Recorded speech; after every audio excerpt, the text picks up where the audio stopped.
Thank you for choosing to listen to PhoenixFire today. PhoenixFire features John Anthony West. You can access the PhoenixFire blog at www.jawphonixfire.blogspot.com. You can learn more about John Anthony West by going to www.jawest.net. PhoenixFire number 4.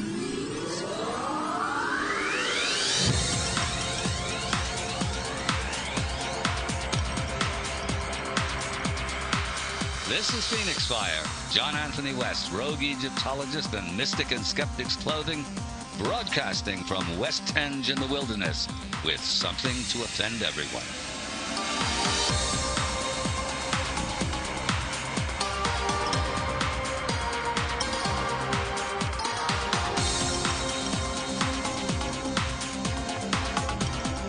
Welcome to the conflagration.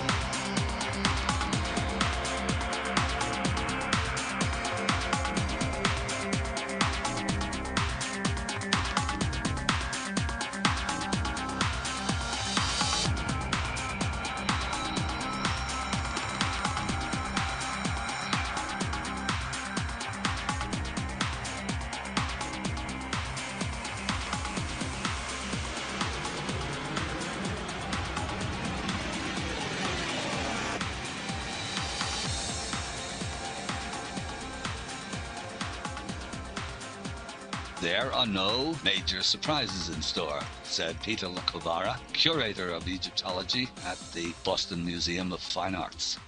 Son of Mystery of the Sphinx, Part 2. So, we concluded our last program with all hell breaking loose at the annual meeting of the Geological Society of America in San Diego in 1991. The press was there, the television cameras were rolling, we were on radio, everything was happening, and of course the comments, the fury started coming back in from the Egyptologists and the archaeologists. That one, no major surprises in store, is one of my all-time favorites, and it makes me think sometimes that humanity will never learn. That one's to be added to a great long list of them I have somewhere on the computer about those kinds of bloopers, no major surprises in store. It's perhaps not quite the equal to the greatest one of all time, which was recorded in 1897 by Charles Duell, who was the Commissioner of Patents for the United States Patent Office. And Duell said in 1897, everything that can be invented has been invented. So that's the all-time favorite on the list of wonderful sayings, but there are many, many more. There's the president of Cunard back in 1927 following Lindbergh's flight across the Atlantic that, oh well, this is a wonderful stunt and a step forward for mankind, but of course the airplane will never be suitable for any sort of commercial venture. And the head of the carriage industry in America, just prior to the invention of the Model T, Ford said, well, yes, this is a rich man's toy, but the horse and carriage is here to stay, etc., etc. I like to think that Mr. Lacovara's No Surprises in Store line will be added to that illustrious list somewhere along the line. In any event, back to our press conferences and our show and our GSA meeting. So the archaeologists and the Egyptologists came at us, and the press were calling us up. In general, considering the radical nature of what we were putting forward, we were handled relatively gently, actually, in part because what was at stake here was not a revolution within Egyptology. Rather, it was a conflict between Egyptology and geology, two almost separate disciplines. So in any event, mostly the press was remarkably fair about this. And one of the favorite stories, mine anyway, comes from, again, from Boston. The science editor of the Boston Globe interviewed Schock and myself right while we were at the conference on the telephone. And when he was interviewing me, he was talking about the geologists at the show, all very impressed by our evidence, and the Egyptologists and the archaeologists absolutely in an uproar. And he said to me, he said, well, why do you think they are in such an uproar? And rather than answer the question directly, I simply said that, look, doesn't matter if they're in an uproar. This evidence is based upon the weathering patterns in rocks, and it comes to an opinion on weathering patterns in rocks. An Egyptologist's opinion is no better than a proctologist's, and they printed that. This had some interesting repercussions, actually, because Schock teaches at Boston University, and they apparently, when he got back home after a couple of days, they were in an absolute uproar, particularly over the proctologist line. And there is an Egyptologist there, woman, and I'll just not use her name here, but she's still there. And she wrote an absolutely scandalous article. It was a personal attack and a character assassination of Schock, not me, it was Schock, in the Boston University in-house journal or paper, whatever it is. And it was really, this was very nasty and very unprofessional. And so Schock didn't want to respond to it. Schock knows how to play this game, and he's not combative as such. He's not like me. He knows how to fight back, but not that way, not publicly. He didn't want to go tit for tat. So I decided, I ran this by him first, if he minded if I wrote her a personal letter back, not for publication. And so he gave me the go-ahead, and I wrote her a letter and said that, I understand that I read her article in the Boston University paper about Schock, which I considered both underhanded and unprofessional, and that I understood that their department was upset by both our theory and certain of the things that we said about the academic establishment, and that especially what they objected to was my own line, my quote about the proctologist line, that an Egyptologist's geological opinion is no better than the proctologist. And I wrote her and I said, well, look, I said, I can appreciate that, but you got to know that the proctologists didn't like it either. They complained. They said that their job was to cure sick assholes. They didn't like being compared to them. So this, needless to say, did not smooth the waters over there at Boston University Archaeological Department. And I understand that the lady in question circulated my letter out into the world of quackademic Egyptology to everybody important that she could think of, which was, as a matter of fact, the thing I could most have wished for in all the world, because I never would have sent it off myself. I wouldn't even have had a mailing list of who to send to. So she did the work for me, and I understand it that, as I understand it, this is 15 years later now, that I'm still not often invited to the archaeological department of Boston University to give valedictory addresses or anything of the sort. I don't know why. But anyway, it was this sort of thing that was going on. I mean, the controversy was raging in those early years, and actually it hasn't even died down now. It's 15 years later. We'll be getting to that over the course of this next, if not this talk, then the next one, because Mystery of the Sphinx, or Son of Mystery of the Sphinx, seems to be acquiring steam as we go along, and so it may take longer than I'd initially anticipated to get the whole story in. Even in long-winded as this is, it's still cutting an awful lot of interesting material out. So all of the press is coming in, and we're battling back. A tremendous amount of our time is spent now answering the objections that are coming in. Most of the objections actually are repetitions of each other. Almost none of them have any real academic weight. In other words, it's not the geologists who are talking. This is Egyptologists and archaeologists who are saying, well, it doesn't fit into their context. Well, yes, we agree. It doesn't fit into your context. Change your context, because here's our evidence, and it's geology.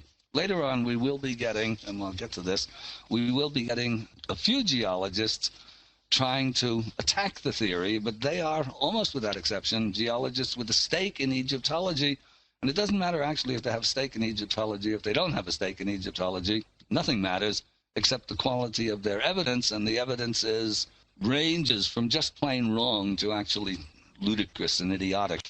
And we'll be getting into some of that, but a lot of it is technical, and most of it depends upon visual, so it's hard to describe or talk about these things. It's even hard with pictures. It's best discussed on the site, and this is what we hope to do when we get our geo panel in place. More upon that as we go along as well. In any event, now here, at this point, the story starts becoming increasingly complex with a number of other unanticipated aspects coming to play a role in it. Some of them very important to our theory, others not necessarily important, but important to the, let's say, the ongoing sequence of the story. Because, okay, we've had our big show, we've had headlines all over the world, but now what do we do to keep it going? Because on this particular battlefield, and if anyone thinks that an academic dispute is not a battlefield, you've never been in an academic arena fighting this kind of particular. You've got to keep fighting the battle, or in fact, you will get buried. You'll be obscured into the background. You'll be painted into corners, and doors will be shut in your face. And if you can't keep the noise level going, the PR level going, you're going to be toast in short order. This is actually a standard academic ploy of silencing the opposition, is to simply quibble it into non-existence. So the whole world, the intelligent, the reading audience or the listening audience simply wearies of the controversy, and they win because it's their battlefield. So this had to be avoided at all costs, if possible. And then a number of things come into play from unanticipated directions. One of the most interesting was the nature of the Sphinx itself, the head on the Sphinx. Now, if you have a mental picture of the Sphinx, and practically everybody does, you'll know that it's fairly ruinous, or I should say damaged, human head on a lion's body.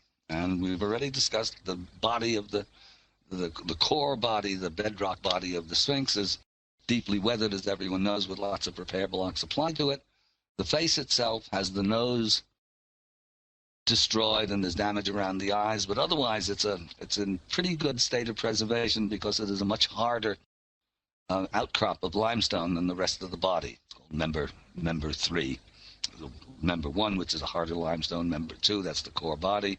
And then there's the head itself, and it's the only instance of this harder limestone on the plateau. And probably originally it was jutting up above the ground, and that's a much harder limestone altogether. And that's what the head is carved from. Now, we have to backtrack still further now, about another 8 or 9 years, without going into the long history of the Egyptology and archaeology that solidified into the dogma that it is Khafra, the follower of Khufu, supposed builder of the Great Pyramid, Khafra, his son, builder of the Second Pyramid, and that he carved the Sphinx, and that the Sphinx is carved in his image. Now, this is similarity like beauty is to a certain extent in the eye of the beholder. Back in the 80s, Mark Lehner, who is, let's say, the loyal or the disloyal opposition, one of our chief opponents throughout this entire controversy, did an early study with the state-of-the-art computer graphics of the time. We're talking about middle 80s or so. This would not be, your 3-year-old could today use more complex computer graphics than were available to anybody back in those days. And this was an attempt by Lehner to verify or disqualify the idea that Egyptologists had that the Great Sphinx, the face of the Great Sphinx, was meant to represent the face of Khafra.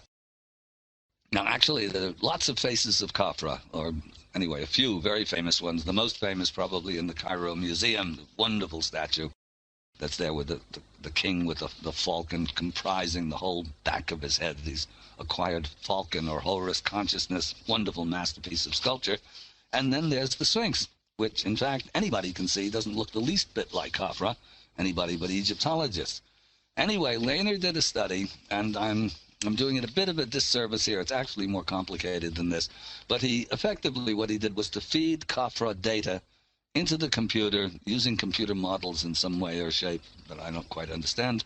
And then out the computer spews out Khafra data, and Lehner superimposes that data upon, or that printout, whatever it was, the printout upon the head of the lion's body, and says, voila, there's Khafra. It's Khafra after all. This had a lot of press. It was Smithsonian, I think Smithsonian Magazine, New York Times, all over the place, and accepted by Lehner's academic colleagues without any question, even though it's self-evident to anybody who goes to Egypt and looks at the Sphinx and then looks at the statue of Khafra, or any statue of Khafra in any of the museums where there are Khafra statues, that these are not the same individuals. No way.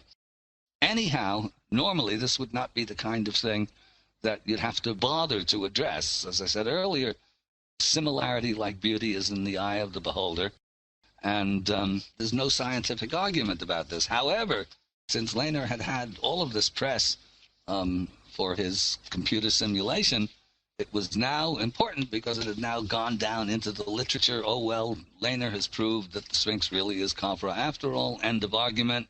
The hell with the geology. So we were obliged to address this, or somebody was going to be obliged to address this. Now, the weird thing is that all along I had felt that the only way to do this was to get an artist or photographers or somebody to do some sort of a study that compared the two faces, and or a model of some way or another in which you got people who really knew what they were talking about, who were artists by trade or photographers, to do a comparative study of these two faces, because they don't look any the least bit alike. Anyway, now that we were in the process of doing or putting together our video. We knew that we were going to have to do a video, because if we were going to keep this controversy alive, we had to get it onto the airwaves somehow or another. And so I mentioned this idea to my now partner, Boris, about getting an artist or a photographer in to do some sort of a comparative study.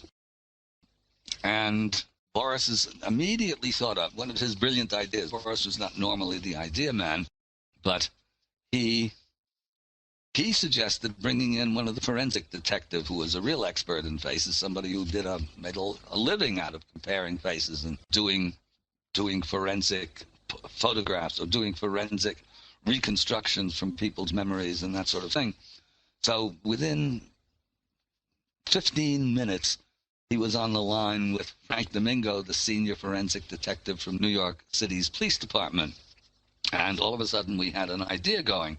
Now, actually, initially, we weren't even thinking of bringing in an artist.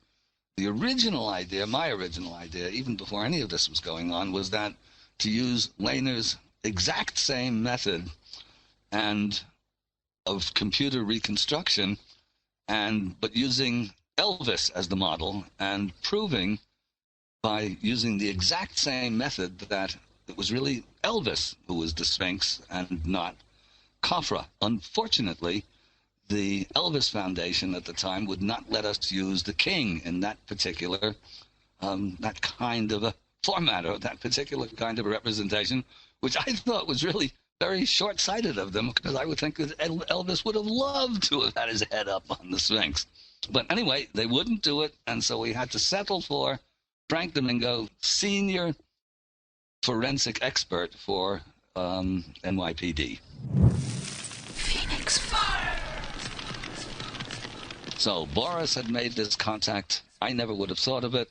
It probably took him, and if I had thought of it, it would have taken me a month to get around to do it. Boris was on the phone with Frank Domingo within 15 minutes, getting through whatever protocol you had to go through, explaining to Domingo on the phone what it was that he was after, what we were after. Domingo, of course, has never heard of of a forensic detective being brought in to verify or disqualify an Egyptological conflict, but he was sufficiently intrigued to want to talk to me on the telephone. And we will introduce you to Frank Domingo in a couple of minutes following our adverts. Thank you.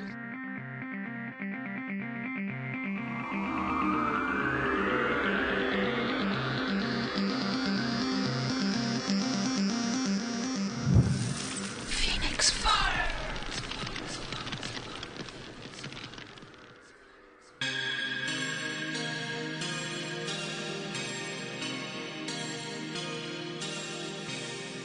Surprise! Until we find sponsors for our dedicated ad space, it's still John Anthony West, here to tell you about my personally guided magical Egypt tours. There's a fascination about Egypt, a glamour, a romance.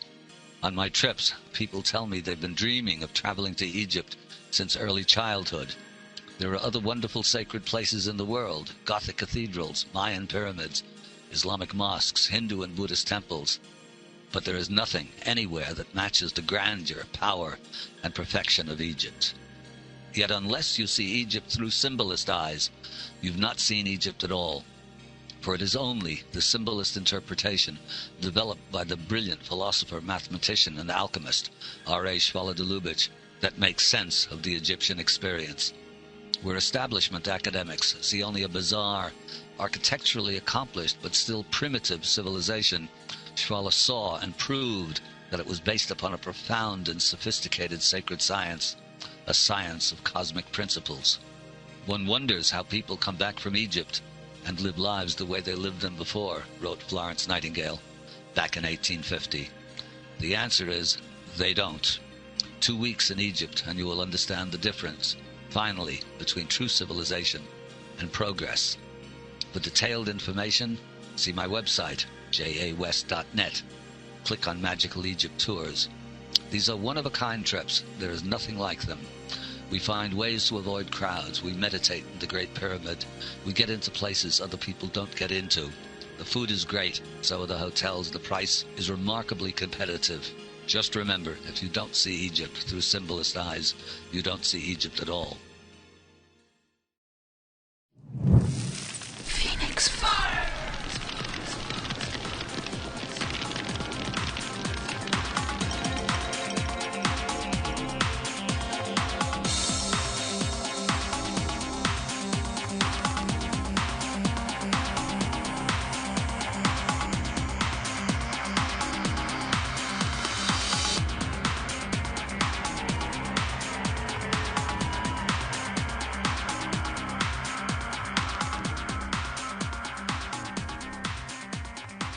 Welcome back. We left our hero, who was me, with a new name to conjure with, Frank Domingo, senior forensic detective with the New York City Police Department, the famed NYPD. So, I got Domingo on the phone, and I explained to him now in my sort of scholarly way what Boris had put to him in a rather less scholarly way about the nature of the controversy. And Domingo was interested enough to decide to meet me, not in his office, but down in lower New York at a bar next to where all the cops went on their off time. Big building, and we have that in the video, actually, ultimately, in The Mystery of the Sphinx. And so for me, this was something new. I have to admit that I have a number of prejudices, and cops are one of them. I'm not the least ambivalent about my attitude toward most cops. In fact, there's a Welsh saying, when I lived in Wales for a number of years, one of the Welsh sayings that I liked was, never trust a bull or a cop. So there I was, meeting with an appointment set up to meet Frank Domingo in front of whatever that big building is in New York. And so I went down there, and we had figured out a way to identify each other. And I met up with Frank, medium-sized guy, nattily dressed in a light tan suit. It's the summer now. Very cordial. And we go into, I've got a copy of Serpent in the Sky with me, and we go into, takes me around the corner where here's this bar with all sorts of cops in various stages of uniform and disuniform, drinking some beers. And he starts talking to me about the theory, and he's asking me questions, and he's asking me questions, and he's asking me questions, and I'm explaining it to him. He's being very polite, and I realize at a certain point I'm getting grilled. I've never been grilled before, and everything that I say is potentially going to be used against me. So I suddenly realize I've got to be really careful about what's going on here.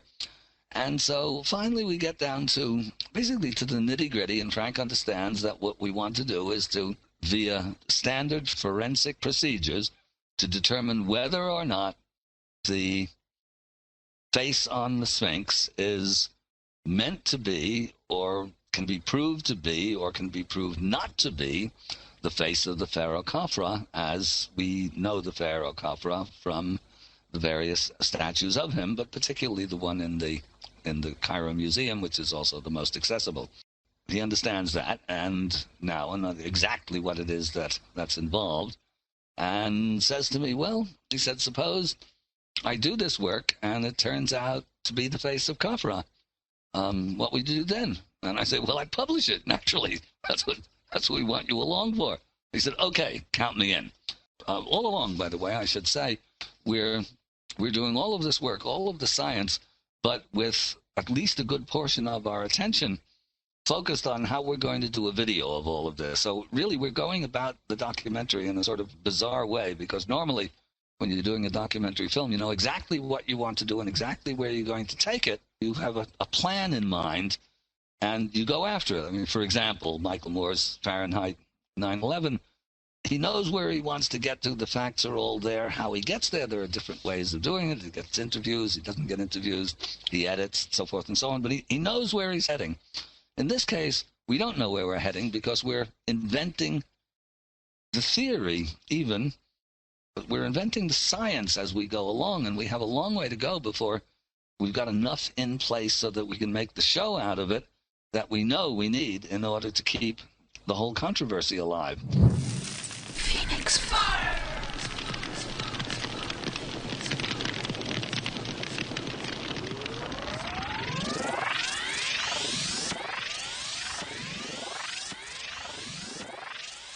Well, anyway, Frank is playing a substantial role in this, even though, strictly speaking, from a scientific point of view, his evidence will be neither here nor there from an archaeological or Egyptological or even art historical point of view. His opinion will be very important, because if he says it is the face of Khafra, even that makes our argument more difficult, but it doesn't actually disqualify it, because we're convinced from the get-go that Khafra does in fact play a major role with the Sphinx. There's a causeway that leads from the Sphinx to his pyramid. His pyramid is not built entirely by him, but has earlier, we get somewhere along the line, we'll get to a pyramid show and talk about the multi-stage construction of the pyramids.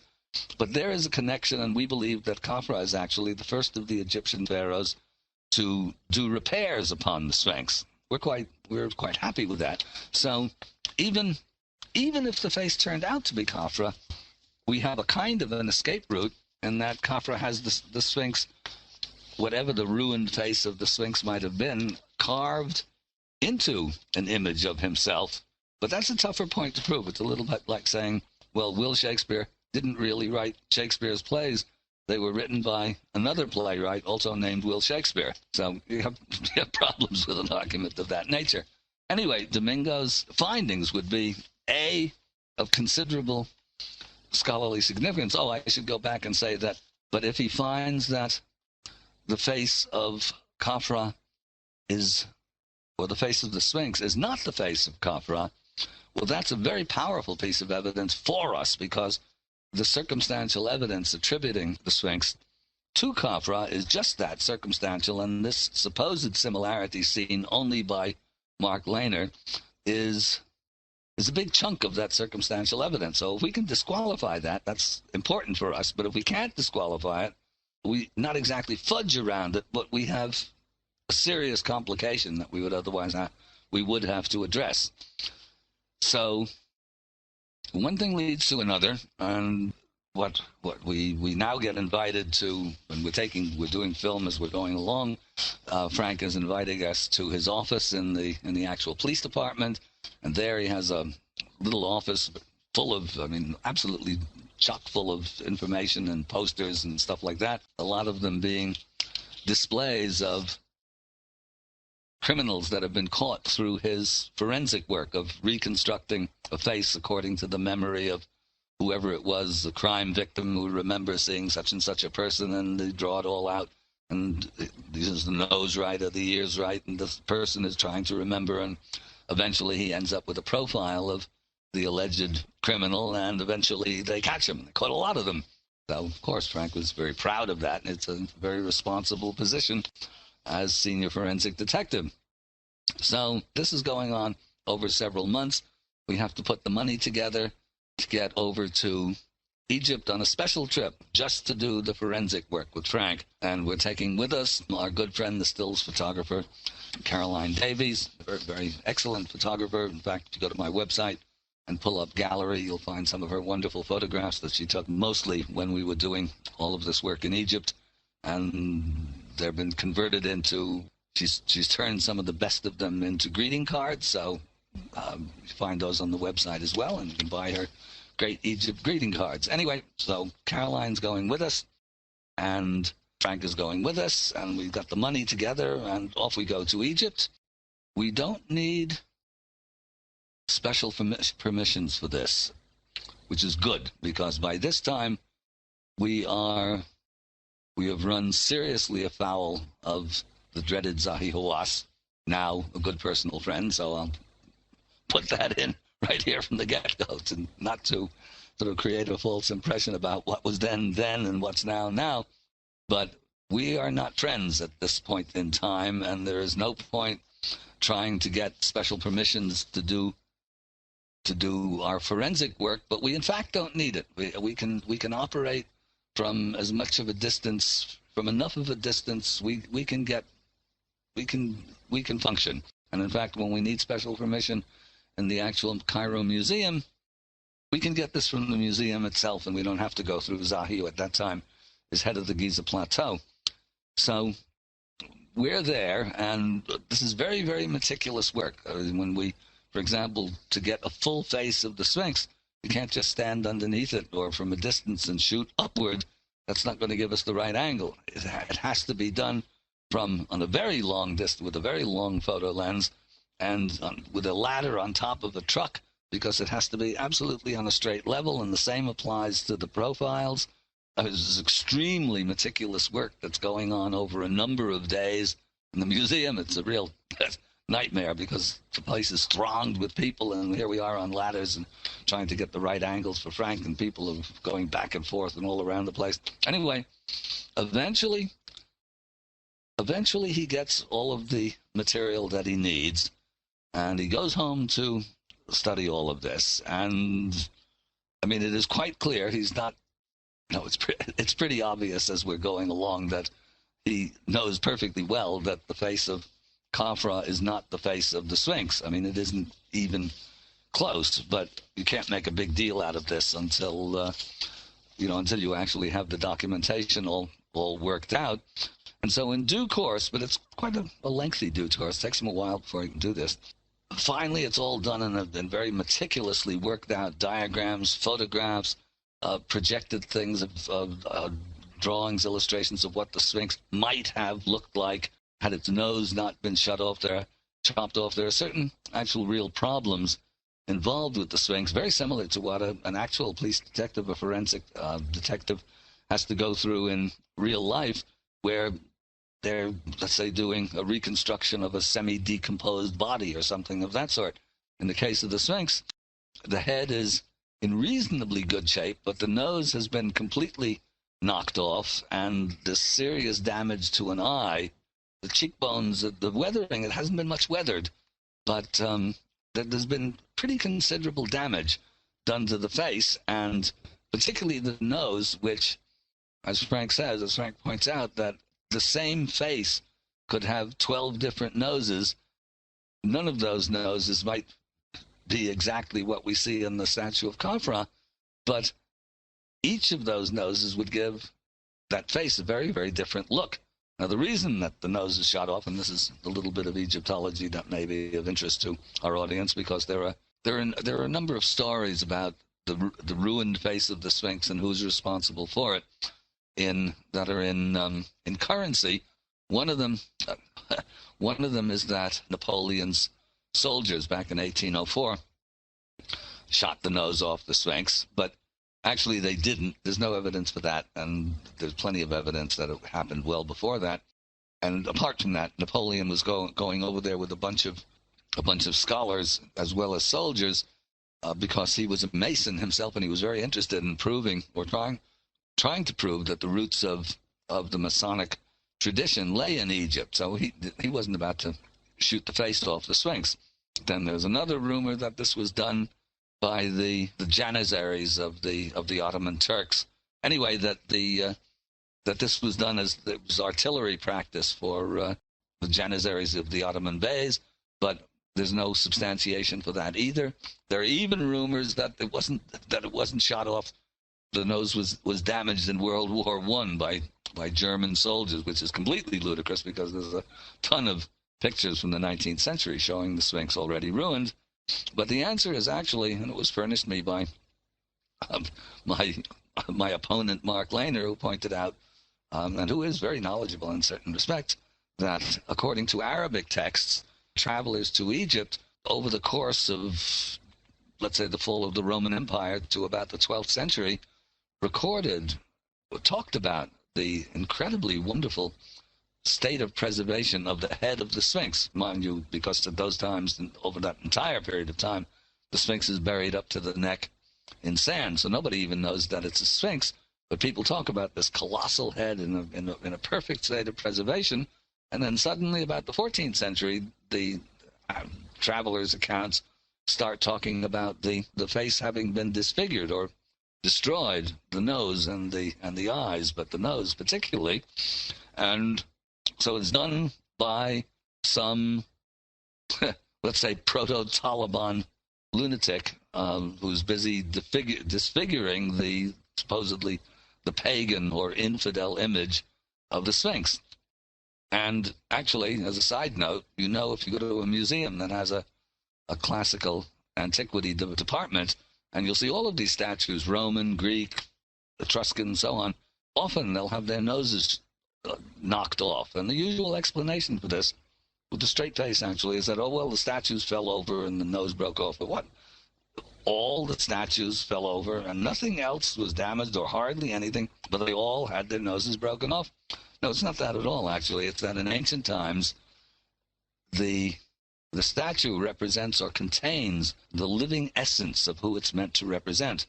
So if for whatever reason enemies of whoever that person was, king or nobleman or general or whatever, wants to, through magically, kill the, let's say, the disembodied soul or the spiritual essence of the person represented by that statue, the way they do it is by hammering off or breaking off the nose, because it's through the nose that we take in breath, and of course, so the nose of the statue takes in its spiritual breath.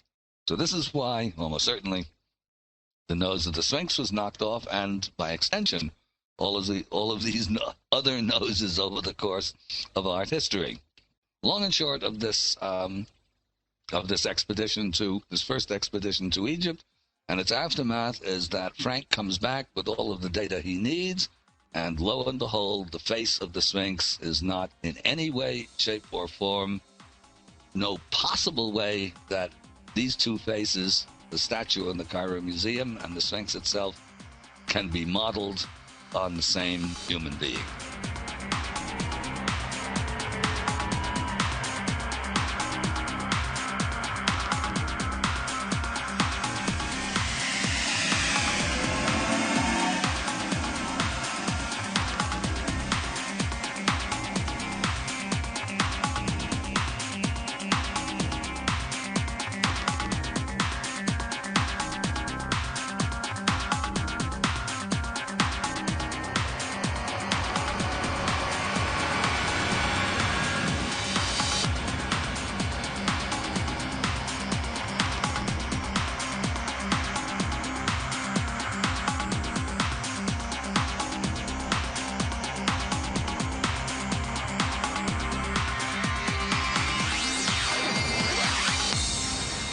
Okay, following the adverts, we get back to the results of Frank Domingo's investigation and the implications that follow from it. Stay tuned. PhoenixFire. And now, since heretics also have to eat, here come the ads. Magical Egypt, a symbolist tour in DVD, and more besides. If you can't take a trip to Egypt and experience it firsthand, well, you can't. Not everyone can, but next best and the closest you can get to experiencing Egypt is our 8-episode documentary series, Magical Egypt, a symbolist tour. This is the brainchild of my partner, Chance Gardner, a graphic designer and 3D animator of genius, and this series is an absolutely unique visual, emotional, and intellectual media experience. There are innumerable documentaries about Egypt, dry as dust, misleading, repetitive exercises in Egyptological establishmentarianism, from the National Geographic or Discovery Channel, or some other wielder of the academic cookie cutter. Pretty pictures, nothing ever that feeds the mind, the heart, to say nothing of the soul. This series fills that gap. We explore Egypt in depth. We follow the ramifications into alchemy, the tarot deck, modern DNA research, sacred geometry, the mysteries of ancient technology. There are interviews with leading-edge scholars, scientists, and thinkers, each contributing to a radical revision of our understanding of the past. For more information, go to www.magicalegypt.com and more. If you've not read My Serpent in the Sky, The High Wisdom of Ancient Egypt, maybe it's time you did. An in-depth introduction to Shwala Delubich's symbolist interpretation. Our Emmy Award-winning classic documentary, Mystery of the Sphinx, now available in an upgraded DVD version. My guidebook, The Traveler's Key to Ancient Egypt, an invaluable source of information for armchair and actual travelers to Egypt. I have a few copies of my out-of-print first non-fiction book, The Case for Astrology, left for sale. See my website, www.jawest.net. Click on Books.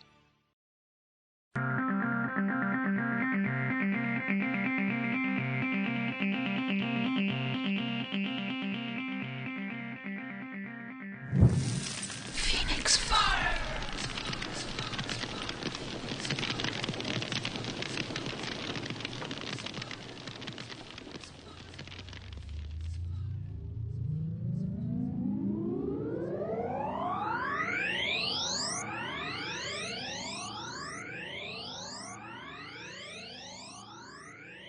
Hello, welcome back to PhoenixFire.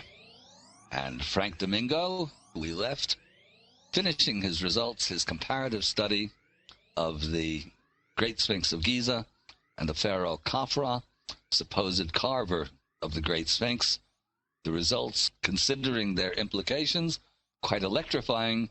According to Domingo, there was no possible way in which these two radically different faces could possibly have been carved by the same sculptor, or more to the point, could be carved based upon the same face as model. In other words, according to Domingo, the computer, Lehner's computer, is wrong, and Frank Domingo's forensic study supersedes it. Absolutely no way, according to standard forensic understanding, standard forensic procedure, that these two statues, these two faces, are based upon the same model. Argument comes up, as it does sometimes, that, oh, well, why not? Because the carver, whoever carved the Sphinx, was not necessarily the same sculptor who carved the statue of Khafra. This is a non-argument, actually. A face is a face. A skilled sculptor will present that face in a recognizable manner. In other words, if you give 20 different sculptors a commission to do a bust of George W. Bush, all 20 of them will come back with a statue or with a bust that shows you an illiterate, inarticulate, vicious dunce. And all of these will be different from each other. And in fact, if certain of the sculptors happen to be Republicans, deep, serious Republicans, they will try to show George W. Bush in a favorable light. They may even put a halo on him, which will only make the thing worse. He will be unmistakably George W. Bush. The same applies if 20 different sculptors, the same 20 sculptors, are given a commission to do a bust of Bill Clinton. All 20 of them will look like Bill Clinton. Nothing in the world will make Bill Clinton look like George W. Bush. and all 20 of those sculptors will produce a portrait of the man who actually did say, yes, but I didn't inhale. That will be a part of it. That will come with the territory. A Bill Clinton statue is a Bill Clinton statue, and a George W. Bush statue is a George W. Bush statue. The Sphinx, whoever he may have been, is the Sphinx. Actually, might even have been she, maybe. And the Khafra statue is indubitably the pharaoh Khafra, and they are not the same person. End of argument. Now, this was, in fact, as I said earlier, important from our point of view, because had they been the same person, we could have still kept our argument, because even when I first, I think, in Serpent in the Sky, when I developed this whole theory back in the middle 70s, I even took that into consideration, that the head of the Sphinx could have been recarved by the pharaoh Khafra, because even at that time, I noted that the face of the Sphinx, or rather the head of the Sphinx, seems curiously out of proportion to its body. And whoever carved the face of the Sphinx, or the head of the Sphinx, was a genius sculptor. And all other Egyptian Sphinxes are perfectly proportioned. You look at a Sphinx and the human head is in the correct proportion. I mean, had it been a lion's head, it would be, a big shaggy mane, but it's basically proportioned correctly. And you look at the Sphinx, especially from a side angle, side and up, so that you get the full perspective, you see that the head is much, much too small for the body. So Domingo absolutely agreed with this as well. And so we're left with a real conundrum, actually, because if the head of the Sphinx is not the original head, and it's carved to represent whoever the model may have been, when did this happen, and who is this model if he is not Khafra? And this may never be resolved unless there's some way of figuring out when the head was actually recarved. But from our point of view, the mere fact that, according to the senior forensic detective of the NYPD, there is no possible way that it could have been based upon the same model as the two statues, for us this was an important piece of evidence, because it destroyed the big chunk of the circumstantial case for Khafra. This in turn leads to another little interesting side. Like, we have to fast forward a few years from this point on. I forget exactly how many years, maybe a year or two, but this message went out, or the evidence went out to all and sundry and got a certain amount of press. And at a certain point, I was able to write an op-ed piece for the New York Times op-ed section on Domingo's work. Now, one of the things I did not broach in that op-ed piece, anyway, I backtrack still again. In the 19th century, many, both Egyptologists and mostly travelers to Egypt noted that the Sphinx looked to them like that it was a black African face, that it was not an Egyptian African face. I mean, Egypt is, of course, Africa, but the Egyptians are a melting pot even to this day. They're very dark to the south and much lighter to the north, but they're a real melting pot. But nevertheless, they look a lot like most of the ancient Egyptians look in the statues, even from the Old Kingdom.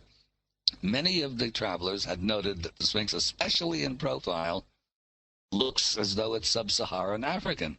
So we asked Domingo about this, and he was very cautious, and he said, well, you can never make a determination like that on the basis of forensics. You have likelihoods and plausibilities. And he said, yes, from his studies, and difficult to do without the nose, but from his very careful forensic studies, he could say, yes, the Sphinx is consistent with sub-Saharan African physiognomy. Well, very, very interesting. Now, when this came back, this news came back to us from Domingo, or this conclusion came back from Domingo, Boris, who was a very crude but very funny guy, said, wow, he said, for the academic Egyptologist, this is bad news and worse news. He said, the bad news is that there was an Atlantis, and the worst news is that they were black.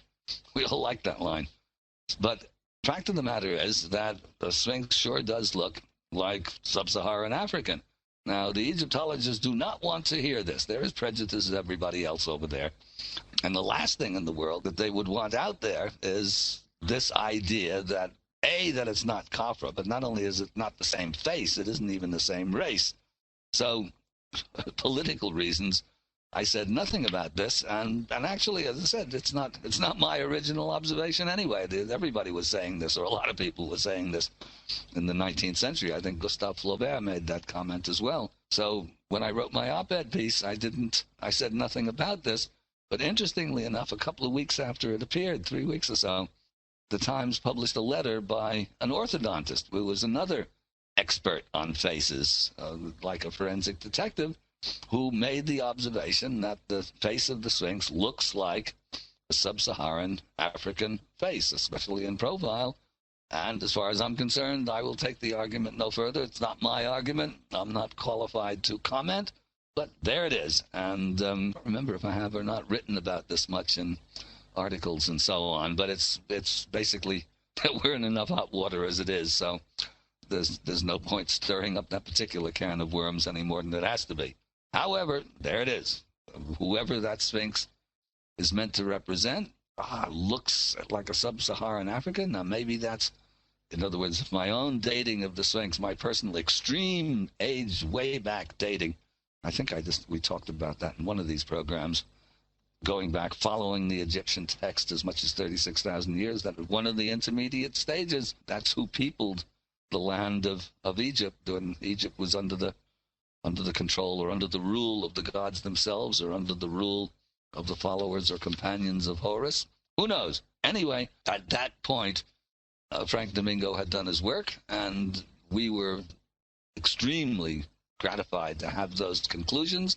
And if the academics, if the Egyptologists and the archaeologists want to argue with it, let them, because we'll take Frank's drawings to Lehner's computer any day in the week. And actually, it wouldn't surprise me if these days it would be much easier to, in fact, put the computer to the same task that Lehner could only do with sort of relatively primitive methodology, and see what came out again. In other words, it might be worth it for somebody with technical tools to recreate that procedure that Lehner went through and see what you got this time. Wouldn't be me, because I don't know enough about how that's done. But it's something that could be done and might be interesting to see if it comes up the same way again. Now, as you see, this whole story, our Son of Mystery of the Sphinx Part 3, gets complicated as well, and we're trying to follow a number of paths simultaneously. So now we have to reverse. We had this huge press hoo-ha following the GSA meeting in San Diego in '91, and what that did was that generated a debate at the AAAS, that's the American Association for the Advancement of Science, which might be maybe the most prestigious scientific meeting ground in the world, or at least certainly in America. It's the Super Bowl of mainstream science, you might say. So they asked us, we didn't go to them, following all of this tremendous amount of publicity and controversy and argument and fight and so on. They asked us to do, if we would agree to an actual debate at the meeting coming up in Chicago in February of '93. Now, this is one of the most prestigious scientific venues in the world. I am not sure if, in order to participate in this thing, you are obliged to have scientific credentials after your name. I'm not sure of that. But anyway, I don't have them. And even though it was my theory and Schwaller's idea, my theory, me doing all of the work to bring it up to where it was, Schock, of course, corroborating it. Without that, we would be absolutely nowhere. And Tom DeBecky's geophysical studies implemented our work in a very powerful way, quite technical, but very powerful. So I wasn't allowed to be part of this debate. And so it was Schock and Tom DeBecky versus Mark Lehner and K. Lal Gowrie, who was a geologist who had spent a lot of time with Lehner in the middle 80s, doing very exhaustive studies on the Sphinx, not questioning the weathering and not questioning the chronology, but having to do with the deterioration of the Sphinx and what to do to slow this down or turn the clock back. Gowrie actually is not an expert in weathering or the various fields that are associated with the weathering of the Sphinx, but rather he's an expert in stone conservation. So his job was to conserve the Sphinx and not agitate the waters by throwing a monkey wrench into the waters. So even though these were extremely detailed studies and very valuable from other points of view, the question of the weathering to the Sphinx and the need to rethink its age was never actually addressed. And now in this case, this is not an oversight, particularly on the part of Lehner, because here we get into another interesting sort of side journey or branch of this complex tapestry. Yeah, you can't have a branch of tapestry, but another thread that goes through the tapestry, and that is Mark Lehner himself, who started off as an Edgar Cayce advocate. Cayce, as you all probably know, was a famous American psychic, and he would go into trances and detail whole things about the history of Egypt, and Atlantis was a big part of the whole Cayce channeling. This would be another program in its own right, and in fact, one of these days maybe I'll do it. Program on the Cayce connection. Long and short of it was that Mark Lehner was brought up in a Cayce household, I guess, and as a long-haired hippie in San Francisco somewhere in the 60s, maybe late 60s, somewhere around there, was sponsored by or encouraged by the Cayce Foundation to get his degree in archaeology and Egyptology, and with the hope that he would be their point man, Edgar Cayce's point man into Cayce also thought the Sphinx and the pyramids were much older than their current attribution. And so Lehner started off with that in mind, and in fact wrote a very early book, name of which I forget at the moment, that he repudiates completely, because at some point or another decided that the Cayce evidence did not really pan out, and that Orthodox Egyptology had the right answers. Unfortunately, Lehner should have known better than this, because I guess the first time I met him was 1980 or thereabouts, shortly after My Serpent in the Sky was published, and he was presented with and read and was familiar with the whole argument from a weathering point of view. Oddly enough, the Cayce people themselves were not interested in the weathering point of view. Then they are now, but now it's too late. And they had their man Mark Lehner in place, and they didn't want to know about weathering. And so all of a sudden, they didn't have Mark Lehner in place. He became an opponent rather than a proponent, and they weren't actually. They were one of the contributors to our Mystery of the Sphinx, when Boris was putting the money together to get us all over there to do the work. Anyhow, so Lehner actually he knew that the theory was out there. Whether or not Gowrie knew, I'm not sure. But there we were at the invited February. I'm in the audience, but Schock and Dobecki are up there, and Lehner and Gowrie are on the other side. And this was an extremely polite on the surface, but the aftermath or the confrontations out in the hall once the hour of debate was over were remarked upon by, again, the press of the world as very icy and at the same time very hot.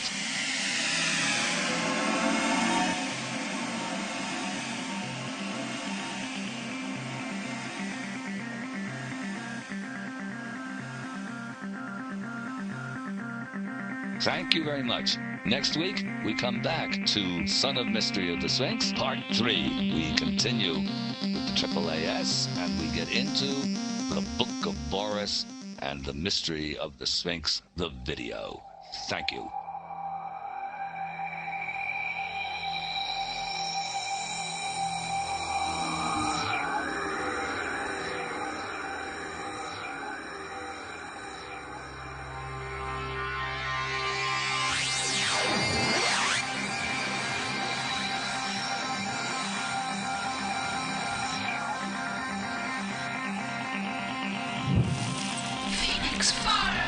Show notes available at www.jawponixfire.blogspot.com.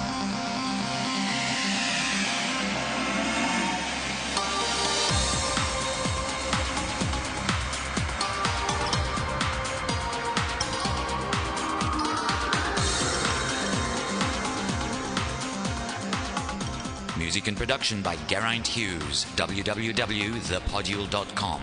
More information on John Anthony West is available at www.jawest.net.